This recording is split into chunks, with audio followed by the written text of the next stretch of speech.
Faire des généralités et sur le plan morphologique, je ne vous apprends rien si je vous dis qu'on a une paire de reins, c'est-à-dire qu'on a deux reins, comme vous le constatez sur cette photo. Ils ne sont pas situés sur la même ligne horizontale. Le rein droit est un petit peu, bon, décalé d'une valeur d'un demi-vertèbre vers le bas par rapport au rein gauche qui est beaucoup plus élevé vers le haut. Alors, parce que le rein droit, il est un peu poussé par le foie. Il a une forme de haricot, donc c'est deux petits haricots qui sont placés au niveau de la région thoracolombaire. Il a une hauteur de 12 cm et une largeur de 6 cm. Il est épais de 3 cm. Le poids unitaire chez l'homme est de 150 grammes. Sa consistance est ferme, donc c'est un organe qui est ferme. Si vous le comparez par exemple au pancréas, le rein, il a une consistance beaucoup plus ferme, une coloration brun rougeâtre. Alors, ce que j'ai à signaler ici, c'est que oui, on a deux reins, mais est-ce qu'on peut survivre avec un seul rein? Eh bien oui. Lorsqu'il arrive qu'on attrape une maladie, par exemple une infection virale ou une infection bactérienne ou parfois un cancer, un des reins devient non fonctionnel. Eh bien, le rein qui reste, il prend la relève et il peut assurer la fonction des deux. Parfois, les deux reins sont non fonctionnels. Eh bien, dans ce cas, on a recours à la médecine, à l'appareil de dialyse qui va donc permettre aux malades, bien sûr, avec beaucoup de précautions, sous surveillance médicale, avec des analyses, avec des médicaments spéciaux, qui va leur permettre donc de survivre une bonne période de temps.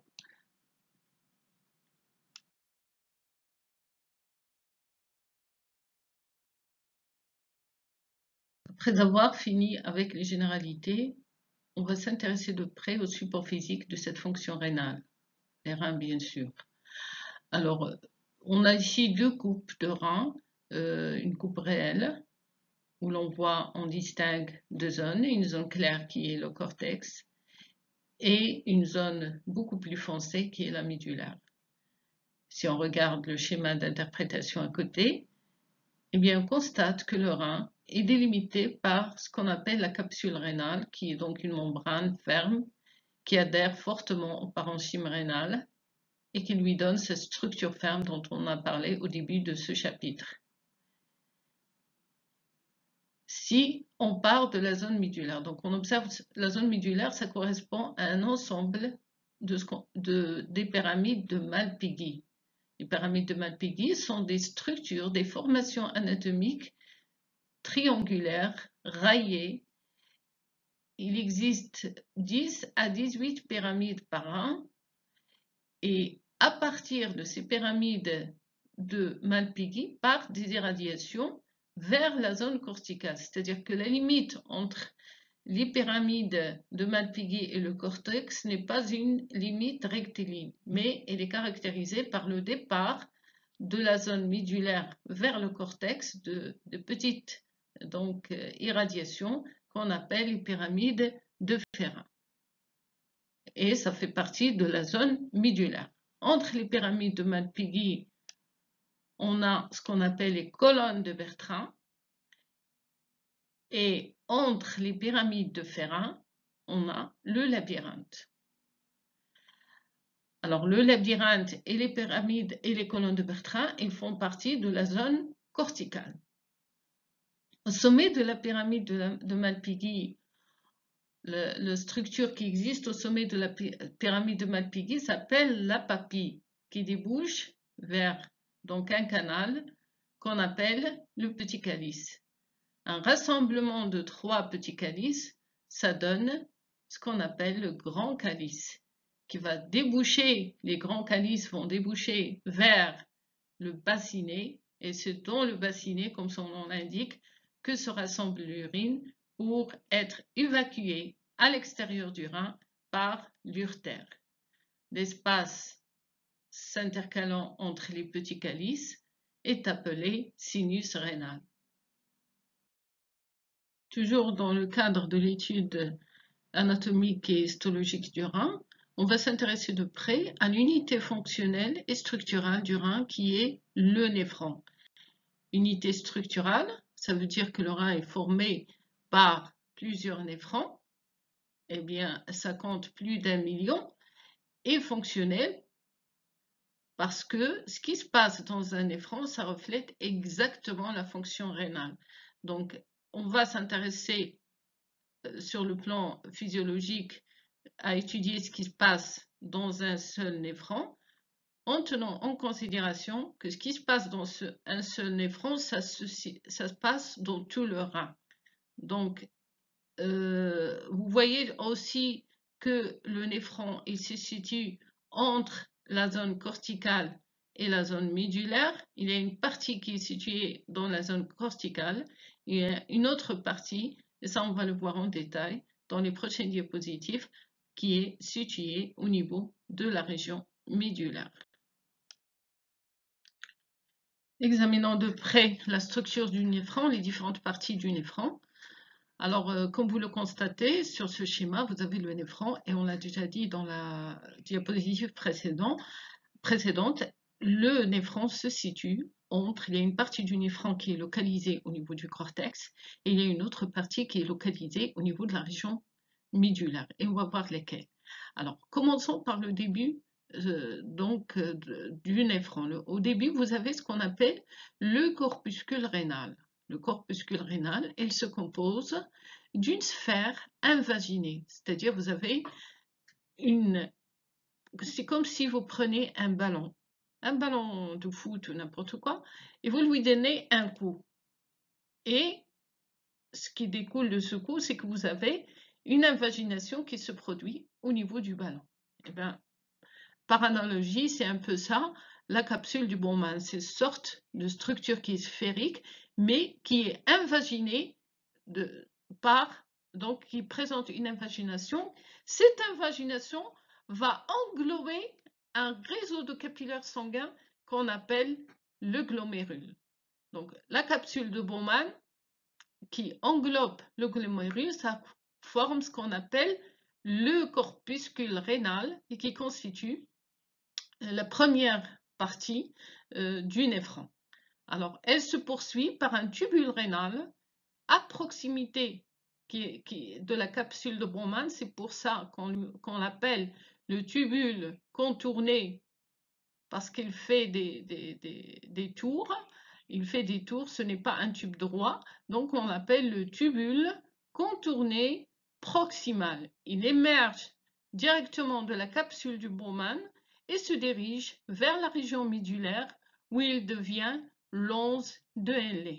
Alors cette once de Henle, elle se compose de deux parties, une partie descendante et une partie ascendante. C'est-à-dire que le tubule contourné proximal, quand il arrive à la zone médulaire, il va y aller tout droit et il va effectuer un petit tour en épingle à cheveux et va se diriger à nouveau vers le cortex. Et c'est ce qu'on appelle l'once de Henle. Ça explique pourquoi les pyramides de Malpighi ont une structure qui est raillée, parce qu'il y a beaucoup d'onces de Henle qui sont regroupées au niveau des pyramides de Malpighi. Alors, arrivant à la zone corticale à nouveau, on a ce qu'on appelle le tubule contourné distal. Alors, ce tubule contourné distal va se jeter directement dans le canal collecteur. Alors, plusieurs tubules contournés distaux se jettent et se regroupent au niveau du canal collecteur. Ce dernier se dirige vers la papille rénale. Donc, par ailleurs, vous constatez l'once de Henle, on l'a dit, elle existe dans la partie médulaire, il y a une structure en U. Et vous constatez qu'il y a la branche descendante. Cette branche descendante, elle est constituée par un tube qui a un diamètre uniforme. Par contre, la branche ascendante, eh bien, le diamètre n'est pas uniforme. Au début, vous avez l'once au début de l'anse, donc vous avez un diamètre qui est faible et après il y a un élargissement vers le tubule contourné distal. Donc la partie ascendante n'a pas un diamètre constant. Au début, elle est rétrécie et après, elle est élargie. Les tubules collecteurs qui reçoivent l'urine en provenance de nombreux néphrons par les tubules contournés distaux parcourant bien sûr la pyramide vers la papille rénale. Alors, à l'approche de la papille, il se rassemble avec d'autres tubules et s'élargit en formant le conduit papillaire qui diffère son contenu urinaire dans le petit calice. Bien sûr, on avait vu tout à l'heure dans la diapositive précédente que les petits calices se rassemblent pour trois petits calices se rassemblent pour former un grand calice et les grands calices déversent leur contenu dans le bassinet. Alors, il y a aussi deux types de néphrons. Alors, vous constatez qu'il y a les néphrons corticaux qui sont majoritaires et qui sont caractérisés par une once dans un lait qui est courte. À l'opposition, vous avez les néphrons juxtamédulaires qui sont caractérisés par une once de lait longue s'enfonçant profondément dans la médulaire. Alors, pour ce qui est de la vascularisation macroscopique du rein, la vascularisation artérielle, elle est assurée par deux artères rénales. L'artère rénale droite qui a un diamètre de l'ordre de 7 cm et l'artère rénale gauche qui a un diamètre de l'ordre de 5 cm. Toutes les deux sont issues de l'aorte abdominale. À l'arrivée au île rénale, le île, je vous rappelle que c'est l'endroit où se rassemblent toutes les structures qui mettent l'organe en relation avec son milieu extérieur. C'est l'endroit où on va trouver les artères, les veines et les nerfs aussi. Donc, à l'arrivée au île rénale, les deux artères se divisent en deux branches obliques. Une antérieure dite pré-péilique, c'est celle qui est numérotée sur la figure en 2, et une postérieure dite rétropéilique, celle qui est numérotée en 3 sur la figure. Alors il y a aussi en 4 l'artère surrénale inférieure, celle-ci ne va pas nous intéresser car il va vasculariser la glande surrénale qui ne fait pas l'objet de ce cours.